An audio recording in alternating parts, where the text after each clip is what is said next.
नए जोश की, एक नई दिशा की। इस तलाश में मैं देश की कुछ ऐसी हस्तियों से बात करूंगा जिनकी बातें सुनकर आपके मन में एक ऐसी लौ जगेगी कि आप ही अपने भाग्य विधाता हैं और इस देश के भाग्य विधाता भी आपको ही बनना होगा और आप बन सकते हैं। तो कैसे बने हम एक आदर्श भारतीय और एक महान देश?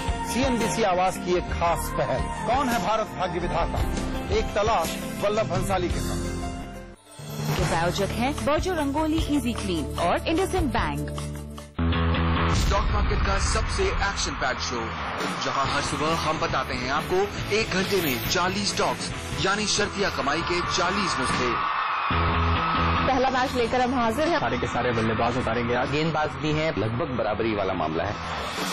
खरीदो या बेचो, यहाँ बताई गई लगभग हर स्ट्रैटेजी होती है सटीक, क्योंकि हम देते हैं आपको हर इन्फॉर्मेशन जांच कर परख कर। 7 खिलाड़ी अपनी टीम में शामिल कर चुके हैं। इस वक्त आज जरूर प्रेशर में रह सकता है, शुरुआत बल्लेबाजों के साथ करना चाहेंगे।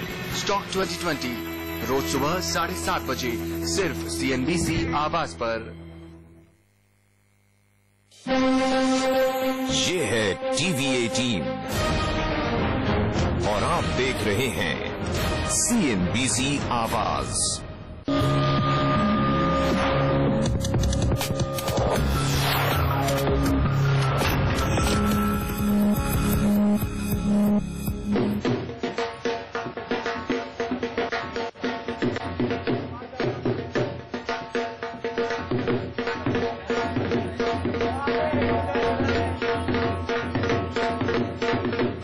नमस्कार। बजट से पहले टैक्स का ये खास शो ब्लैक एंड व्हाइट लेकर हम पहुंचे हैं पंजाब और हरियाणा की राजधानी द सिटी ब्यूटीफुल चंडीगढ़ में। यहाँ हमारे साथ हैं कुछ वेतनभोगी कर्मचारी और रिटायर्ड बुजुर्ग।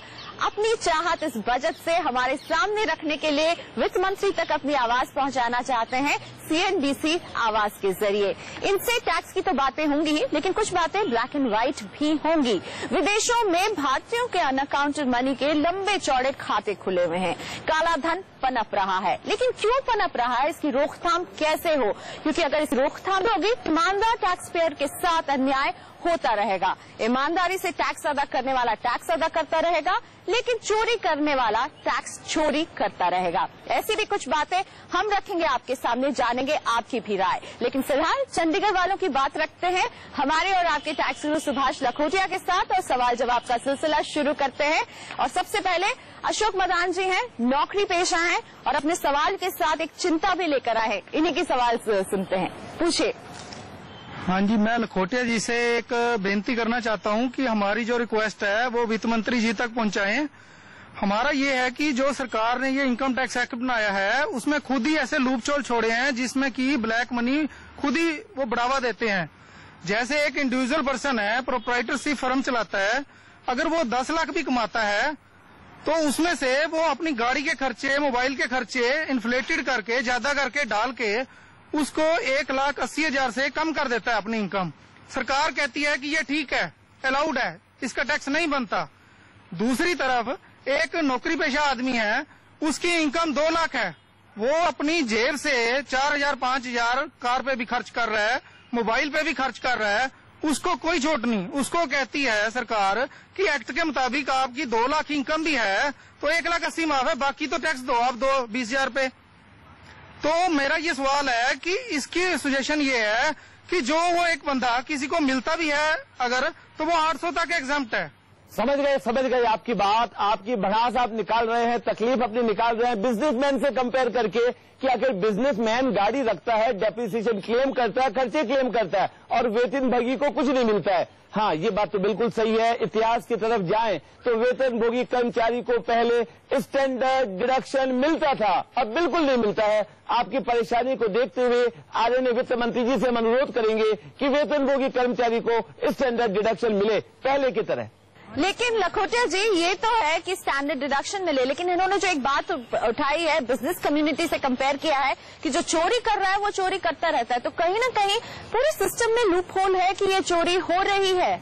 बात तो चोरी हो रही है या नहीं लग रही हो रही है, परंतु एक वेतनभोगी कर्मचारी को ये लग रहा है, उसकी पीड़ा हो रही है कि बिजनेसमैन 10 लाख कमाता है, खर्चे डाल के टैक्स दे देता, और मैं वेतनभोगी कर्मचारी हूं, तो मैं क्यों आखिर अकेला पड़ा हुआ क्यों टैक्स ज्यादा दूं? मेरे ख्याल से बेहतर तो ये होगा कि कुछ इस तरह के विकल्प बने सरकार के द्वारा कि वेतनभोगी कर्मचारियों को, जी हां, वेतनभोगी कर्मचारियों को अलग से फ्लैट रेट मैक्सिमम 15% टैक्स लग जाए तो झंझट नहीं रहेगा। चलिए, फ्लैट 15% का आइडिया है लखोटिया जी का, लेकिन और भी हैं परेशान वेतनभोगी कर्मचारी।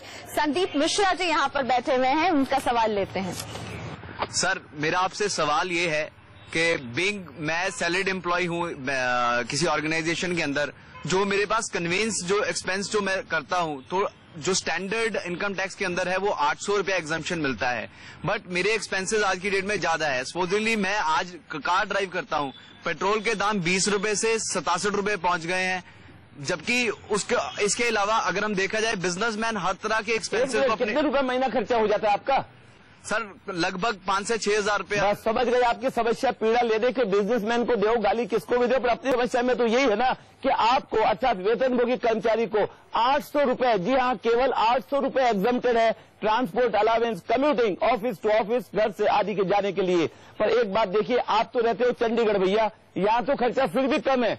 मुंबई, कलकत्ता, दिल्ली आदि शहरी जगह में आप देखेंगे तो खर्चा और भी ज्यादा है। फिर भी वहां पर आयकर कानून में वेतनभोगी कर्मचारी के लिए सारे भारत में एक नियम 800 रुपए महीना। सरकार को चाहिए रियलिस्टिक टैक्स प्रोविजंस बनाए और ये 800 की जगह कम से कम 3000 से 5000 रुपए पर महीना होना चाहिए। Deduction for conveyance from residence to office and back, यानी साफ तौर पर रिविजन ऑफ कन्वेंस अलाउंस जो है, ये एक मांग वेतनभोगी कर्मचारियों की। और एक अब सीनियर सिटीजन यहाँ पर हमारे साथ है, मल्होत्रा जी, आर.के. मल्होत्रा साहब, बताइए सर। हाँ जी, लखोटिया साहब, जितने भी एम्प्लॉइज, गवर्नमेंट एम्प्लॉइज या दूसरे, उनको रिटायरमेंट के बाद पेंशन मिलती है। बिजनेसमैन है जो ऑलमोस्ट 30 ईयर या more than that period income tax regularly दे रहा है, आफ्टर रिटायरमेंट या उसका बिजनेस बंद हो जाता है या रिटायर हो जाता है, तो उसके लिए कोई पेंशन का प्रोविजन है? गवर्नमेंट की कुछ जिम्मेवारी है जिसने उससे 30-35 साल टैक्स लिया, क्या रिपे कर रही है गवर्नमेंट? समझ गए आपकी बात। आपने 30 साल तक मेहनत की, देश के लिए लाखों करोड़ों रुपए दिए टैक्स के रूप में, इनकम टैक्स, एक्साइज, कस्टम सभी दे दिए, और आज बुढ़ापा आ गया, बिजनेस बंद हो गया, काम करने की क्षमता खत्म हो गई, मेरे लिए पेंशन 1 रुपए भी नहीं। बात बिल्कुल वाजिब है।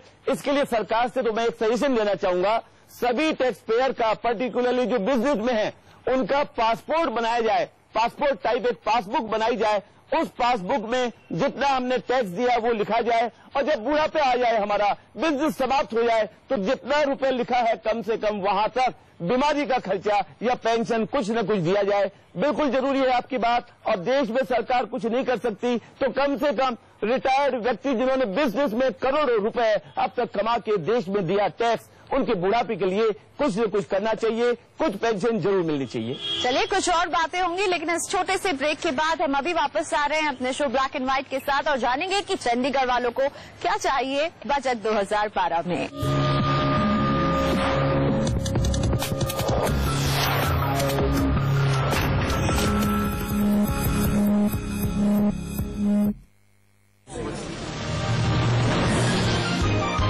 To be the model of a modern global airline, an ambitious mission we remind ourselves of all the time. Flying more than ever with a flock of new planes in our fleet. You'll be greeted once you're seen by many captains just like me.